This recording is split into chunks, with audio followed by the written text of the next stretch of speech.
เมืองนาไซทองได้จัดพิธีปาฐกถาวันสั่งตั้งกองทัพประชาชนลาวครบรอบ 77 ปี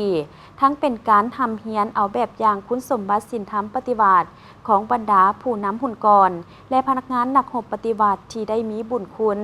และเสียสละในภารกิจต่อสู้ปลดปล่อยชาติและเฮ็ดให้ประเทศชาติได้รับการสร้างสรรค์พัฒนาจนมาถึงปัจจุบันนี้พิธีปาฐกถาวันดังกล่าวได้จัดขึ้นในวันที่23 มังกร 2026 อยู่ที่สโมสรเมืองนาไซทองนครเมืองจันทร์โดยการปาฐกถาของทานพันเอกบัวเงินหงไข่คำประธานสหพันธ์นักรบเก่าเมืองนาไซทองซึ่งมีทานเวียงแพงสวรรค์ห้องประธานคณะกรรมการปกครองเมืองนาไซทองพร้อมด้วยบรรดาหัวหน้าห้องการอ้อมขังเมืองหัวหน้ากลุ่มในบ้านและภาคส่วนที่เกี่ยวข้องร่วมรับฟังในพิธีทานพันเอกบัวเงินหงไข่คำได้ปาฐกถาหวนคืนประวัติหมุนเสื้อแห่งการกำเนิดเติบใหญ่ขยายตัวรวมทั้งผลงานและไซสนาที่กองทัพประชาชนลาวญาติมาได้ตลอดระยะ77 ปีผ่านมากองทัพประชาชนลาวได้กำเนิดขึ้นในท่ามกลางที่ประเทศชาติถือพวกลาเมืองขึ้นฝรั่งเข้ามาหุกหานและครอบครองในเวลานั้นภายใต้การนำพาของพรรคประชาชนปฏิบัติลาวได้ลุกฮือขึ้นต่อสู้ต้านการหุกหานอย่างเป็นขบวนฝดฟื้นในทั่วประเทศในวันที่3 มังกร 1949 กองทัพลาวอิสระได้รับการประกาศตั้งขึ้นซึ่งเป็นต้นกำเนิดของกองทัพประชาชนลาวเฮาในปัจจุบันอยู่เขตลาวหุงเพียงสาเมืองเสียงคอแขวงหัวพันโดยแม่นประธานไก่สอนพรหมวิหารเป็นผู้ประกาศตั้งและซี่นำบรรษาโดยกง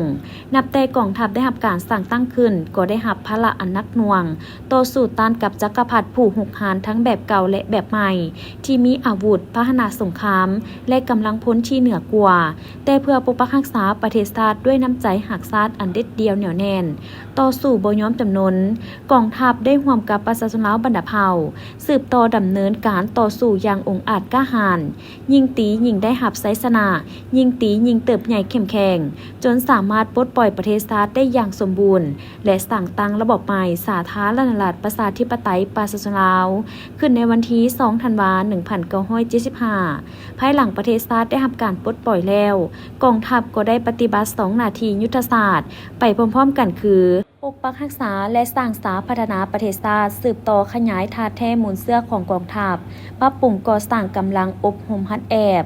ปรับปรุงระเบียบแบบแผนวิธีเหตุเวียกให้กองทัพนับมือเติบใหญ่เข้มแข็งและทันสมัยขึ้นเทื่อละก้าวเว้ารวมแล้วจุดประสงค์ในการปาฐกถาครั้งนี้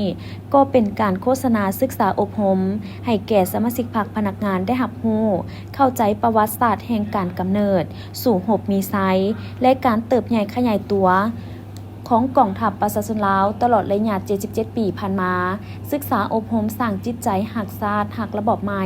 สร้างความสามัคคีเป็นปึกแผ่นสร้างสติเป็นเจ้าตนเองเพิ่งตนเองมีน้ำใจบุกปืนปฏิบัติมีความกตัญญูรู้บุญคุณและหำเฮียนเอาแบบอย่างคุณสมบัติศีลธรรมปฏิบัติของบรรดาผู้นำหุ่นกรและพนักงานนักรบปฏิบัติที่ได้มีบุญคุณและเสียสละชีวิตเลือดเนื้อในภารกิจต่อสู้ปลดปล่อยชาติกอบกู้เอาเอกราชและเฮ็ดให้ประเทศชาติได้รับการสร้างสรรค์พัฒนาจนมาถึงปัจจุบันนี้